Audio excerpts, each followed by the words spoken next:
ആത്മാവിനെയും ജീവനെക്കുറിച്ചെല്ലാം ഇവിടെ സൂചിപ്പിക്കപ്പെട്ടു. യഥാർത്ഥത്തിൽ അവിടെ മരണാനന്തര ജീവിതത്തെക്കുറിച്ചുള്ള ഒരു അജ്ഞതയിൽ നിന്ന് ആരംഭിക്കുന്നതാണ്. ജീവൻ എന്താണ്, ആത്മാവ് എന്താണ്? ജീവൻ എന്ന് പറഞ്ഞാൽ സെല്ലിന് കോശത്തിന്റെ അടിസ്ഥാനപരമായ സ്വഭാവങ്ങളിൽ ഒന്നാണ്. കോശത്തിലുള്ള എല്ലാ രാസവസ്തുക്കളും പുറത്തുണ്ടെങ്കിൽ അതിന് ജീവനില്ല. പക്ഷെ കോശത്തിനകത്താകുമ്പോൾ ജീവനുണ്ട്. ആത്മാവ് പടച്ച തമ്പുരാന്റെ പ്രത്യേകമായ ദാനമാണ്. ആത്മാവും ജീവനും രണ്ട് പ്രതിഭാസങ്ങളാണ്. മരണപ്പെടുന്ന സമയത്ത് ആത്മാവ് നഷ്ടപ്പെടുകയും അതേസമയം കോശങ്ങളിലെ ജീവൻ നിലനിൽക്കുകയും ചെയ്യുന്നു.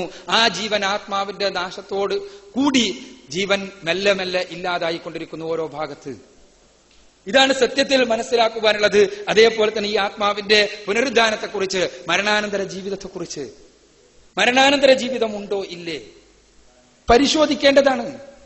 ഇവിടെ മരണാനന്തര ജീവിതത്തെ കണ്ണുമടച്ച് അംഗീകരിക്കണം എന്ന് നമ്മളാരും പറഞ്ഞിട്ടില്ല. മറിച്ച് മരണാനന്തര ജീവിതത്തെക്കുറിച്ച് പറയുന്ന ആശയങ്ങൾ മുന്നോട്ട് വെച്ച ആളുകളുണ്ട്. ആ ആശയങ്ങൾ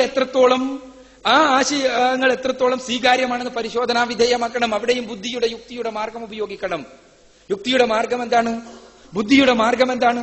കേവല നിഷേധത്തിന്റെ മാർഗമാണോ, അതോ നമ്മുടെ പരിമിതി അംഗീകരിക്കലാണോ? ഞാൻ നേരത്തെ പറഞ്ഞു, നമ്മുടെ പരിമിതിയെ ഇന്നെല്ലാവരും അംഗീകരിക്കുന്നു. മനുഷ്യന്റെ മസ്തിഷ്കത്തിന് പരിമിതിയുണ്ട്. ടൈം സ്പേസ് കോണ്ടിന്യത്തിന് അപ്പുറത്തുള്ള അഥവാ സ്ഥലകാല നൈരന്തര്യത്തിന് അപ്പുറത്തുള്ള യാതൊന്നിനെ കുറിച്ചും അറിയാൻ, മനസ്സിലാക്കാൻ, ചിന്തിക്കാൻ, അപഗ്രഥിക്കാൻ മനുഷ്യ മനസ്സിന് സാധ്യമല്ല എന്ന് ഇന്ന് ഫിസിക്സ് അംഗീകരിക്കുന്നു, ശാസ്ത്രം അംഗീകരിക്കുന്നു. എങ്കിൽ ആ പരിമിതി നമ്മൾ മനസ്സിലാക്കിക്കൊണ്ട് അതിനപ്പുറത്തുള്ള ഒരു ലോകത്തെക്കുറിച്ച് അറിവ് നൽകപ്പെടുമ്പോൾ എന്ത് നമ്മൾ ചെയ്യണം? ഞാൻ സാധാരണയായി ഒരു കഥ പറയാറുണ്ട്.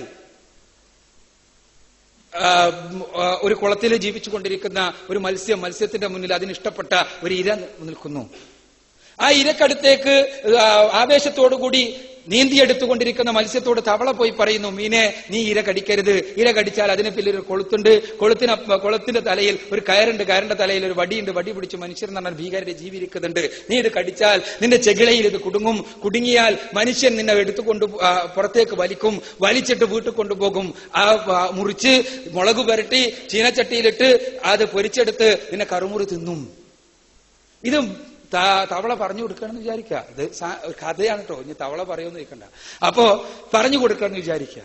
ഈ സമയത്ത് മത്സ്യം പറയാണ്, ഈ കുളത്തിനപ്പുറത്തൊരു മനുഷ്യനോ, അവിടെ ഒരു ചൂണ്ടലോ, ഇതിന് പിന്നിൽ ഒരു ചീനച്ചട്ടിയോ, ആ ചീനച്ചട്ടിയിൽ നിന്ന് ആരെങ്കിലും തിരിച്ചിങ്ങോട്ട് വന്നിട്ടുണ്ടോ? യുക്തിയാണ്, മത്സ്യത്തിന്റെ യുക്തി. പുറത്തു പോയിട്ട് മനുഷ്യന്റെ കയ്യിൽപ്പെട്ട് പിന്നെ അതിനുശേഷം ആരെങ്കിലും ഇങ്ങോട്ട് വന്നിട്ടുണ്ടോ? എന്നിട്ട് പറഞ്ഞു തന്നിട്ടുണ്ടോ? ഇതല്ല യഥാർത്ഥത്തിലുള്ള യുക്തി. മറിച്ച് അവന്റെ പരിമിതി, അതിന് വെള്ളത്തിൽ മാത്രമേ ജീവിക്കാൻ കഴിയൂ എന്ന് മനസ്സിലായി കഴിഞ്ഞാൽ, വെള്ളത്തിനപ്പുറത്ത് ജീവിക്കാൻ കഴിയുന്നവനാണോ എനിക്കിത് പറഞ്ഞു തരുന്ന തവള എന്ന് അന്വേഷിക്കാൻ മത്സ്യം തയ്യാറാകണം. അപ്പോൾ അവന് മനസ്സിലാകും, അവൻ യുക്തി ഉപയോഗിച്ചുകൊണ്ട്, ബുദ്ധി ഉപയോഗിച്ചുകൊണ്ട് അന്വേഷിക്കുകയാണെങ്കിൽ മനസ്സിലാകും ഈ തവളക്ക് വെള്ളത്തിനപ്പുറത്തേക്ക് പോകാൻ കഴിയുമെന്ന്. പിന്നെ പരിശോധിക്കണം, ഈ തവള കളവ് പറഞ്ഞിട്ടുണ്ടോ എന്ന്. അത് പരിശോധിക്കുമ്പോഴാണ് മനസ്സിലാവുക, ഈ തവള കളവ് പറഞ്ഞിട്ടില്ലെങ്കിൽ, വെള്ളത്തിനപ്പുറത്ത് പോകാൻ തവളക്ക് കഴിയുമെങ്കിൽ ഈ വിഷയത്തിൽ തവള കളവ് പറയുവാൻ സാധ്യതയില്ല എന്ന് ഉൾക്കൊള്ളാൻ ഉള്ള ബുദ്ധി ആർക്ക് വേണം? ഈ മത്സ്യത്തിന് വേണം. മനുഷ്യനെ സംബന്ധിച്ചിടത്തോളം മനുഷ്യന്റെ മനസ്സാഗ്രഹിക്കുന്നു മരണത്തിന് ശേഷം ഒരു ജീവിതം പാടുന്ന കലാനാഥ മാഷന്റെ പലപ്പോഴും പറഞ്ഞു, ദൈവം ഉണ്ടായിരുന്നെങ്കിൽ, ദൈവം ഇല്ല പക്ഷെ ഉണ്ടായിരുന്നെങ്കിൽ ഇങ്ങനല്ല ആകേണ്ടായിരുന്നു. ദൈവത്തെ അദ്ദേഹം ആദ്യം ഒരു പ്ലാൻ വരച്ചാണ് കൊടുത്തിട്ട് അതേ രൂപത്തിൽ ദൈവത്തെ കണ്ട് ഉണ്ടാക്കി കൊടുക്കണം എന്നുള്ള രൂപത്തിലാണ് ഭാഷ പറഞ്ഞത്. പക്ഷെ ഏതായിരുന്നാലും മരണത്തിന് ശേഷം ഒരു ജീവിതം, മനുഷ്യന്റെ നീതി നിലനിൽക്കുന്ന ഒരു ജീവിതം അനിവാര്യമാണ്. നീതിനിഷ്ഠമായ ഒരു ജീവിതത്തിന് വേണ്ടി മനുഷ്യന്റെ മനസ്സാഗ്രഹിക്കുന്നു.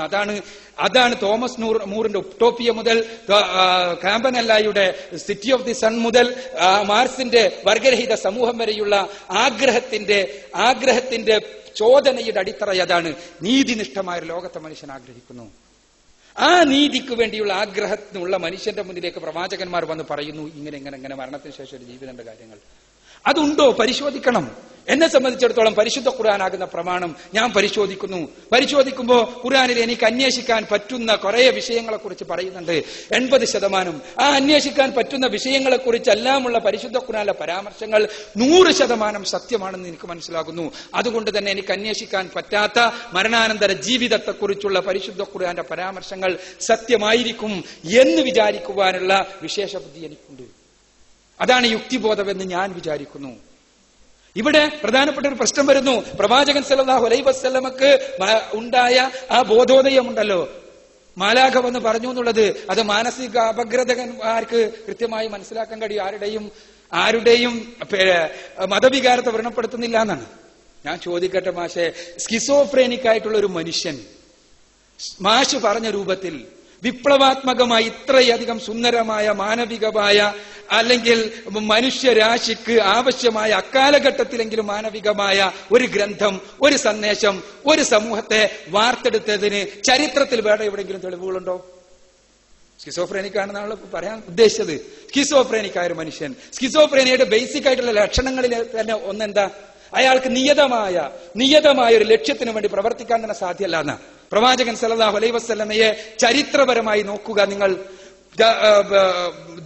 ധാർമ്മികമായി വട്ടപൂജ്യത്തിൽ നിന്നിരുന്ന, സാംസ്കാരികമായി വട്ടപൂജ്യത്തിൽ നിന്നിരുന്ന ഒരു സമൂഹത്തെ 23 വർഷക്കാലഘട്ടം കൊണ്ട് ലോകോത്തരമായ ഒരു സമൂഹമാക്കി മാറ്റുകയും ഇന്ന് ചരിത്രത്തിൽ ഏറ്റവും അധികം സ്വാധീനം ചെലുത്തിയ വ്യക്തി എന്ന് മൈക്കൽ എച്ച് ഹാർട്ടിനെ പോലെയുള്ള, മൈക്കൽ എച്ച് ഹാർട്ട് മുസ്ലിമല്ല, മൈക്കൽ എച്ച് ഹാർട്ടിന്റെ the 100 most influencing people in the history എന്ന പുസ്തകത്തിൽ നമ്പർ 1 ആയി പറഞ്ഞിട്ടുള്ളത് മുഹമ്മദ് നബിയുടെ പേരാ. ചരിത്രത്തെ ഇത്രയധികം സ്വാധീനിച്ച വ്യക്തിയായി മാറാൻ ഒരു സ്കിസോഫ്രേനിക്കിന് കഴിയുമെന്ന് പറയാൻ ഏതെങ്കിലും ഒരു മനഃശാസ്ത്ര വിശാരദൻ സന്നദ്ധമാകുമോ? ഒരു സ്കിസോഫ്രേനിക്, ഏതെങ്കിലും ഒരു സ്കിസോഫ്രേനിക് ചരിത്രത്തിൽ അതേപോലെ ആയിട്ടുണ്ടോ?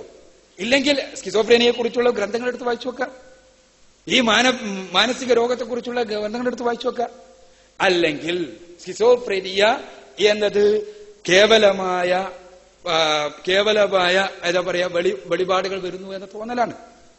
ആ വെളിപാടുകൾ വരുന്നു എന്നുള്ള തോന്നൽ മനുഷ്യനുണ്ടാകാം, അത് മനോരോഗമാണ്. പക്ഷേ ആ മനോരോഗത്തിന്റെ അടിസ്ഥാനത്തിൽ ഒരു സമൂഹത്തിൽ ധാർമ്മിക സംഹിതകൾ പഠിപ്പിക്കുവാനോ ആ ധാർമ്മിക സംഹിതകൾ പ്രകാരം ജീവിക്കുവാൻ സമൂഹത്തെ സജ്ജമാക്കുവാനോ ഒരു സാമൂഹ്യ വിപ്ലവത്തിന് സാധ്യതമാക്കുവാനോ സാധ്യമല്ല.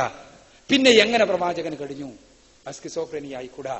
40 വയസ്സ് വരെ കളവൊന്നും പറഞ്ഞിട്ടില്ല എന്ന് ശത്രുക്കൾ പോലും പറയുന്ന ഒരു മനുഷ്യൻ 40ാമത്തെ വയസ്സിൽ ഒരു പച്ചക്കള്ളം പറയുന്നു. മരണത്തിന് ശേഷം ഒരു ജീവിതം ഉണ്ട് എന്നുള്ള പച്ചക്കള്ളം. അദ്ദേഹത്തിനെങ്കിലും അറിയാതെ പച്ചക്കള്ളാണെന്ന്.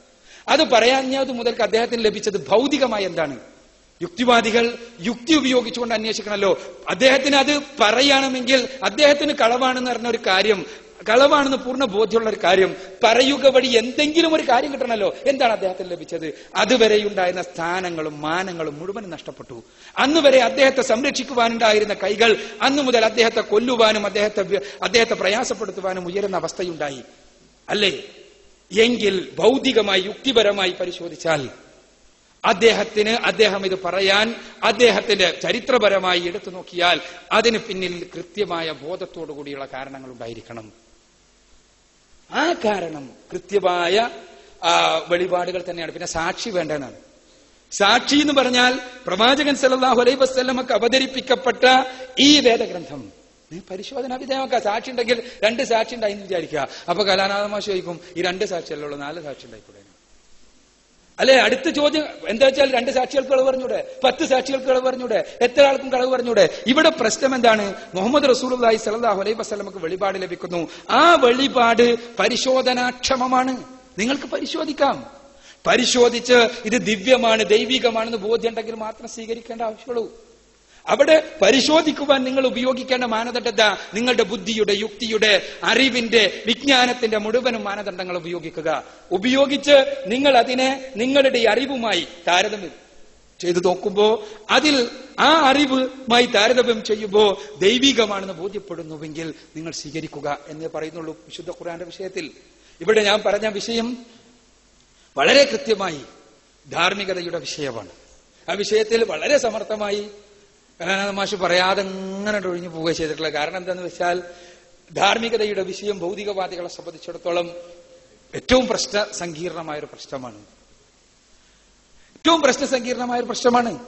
ഇന്ത്യയിൽ നിന്നല്ല, ലോകത്ത് എവിടെ എടുത്തു നോക്കിയാൽ